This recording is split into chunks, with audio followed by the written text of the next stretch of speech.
Ali Koç Əlizadə, Team Fight School hazırlaşır.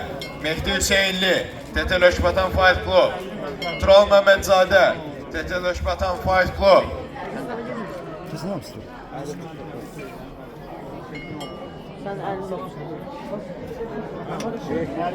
Mehdi'den Tural.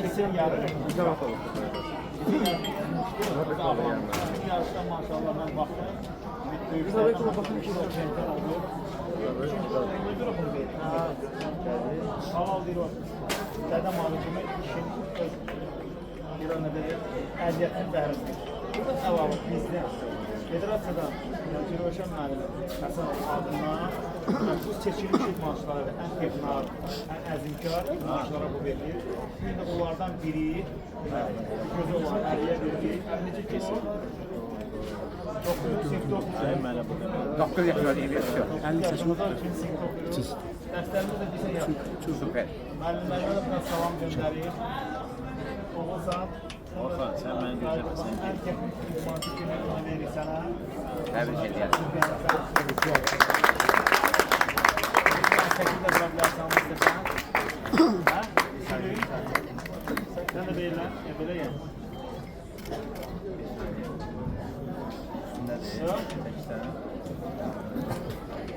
Diğer fotoğrafı.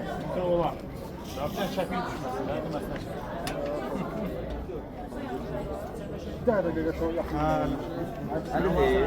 Bu qədər.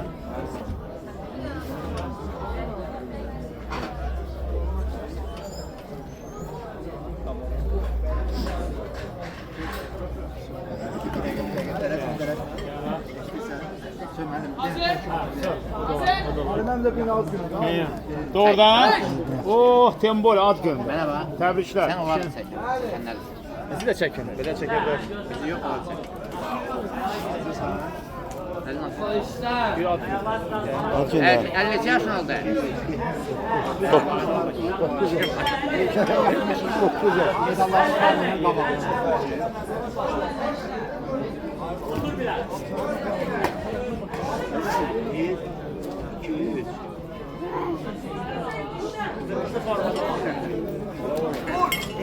Geçelim müəllimin yanına. Ali, müəllimin yanına.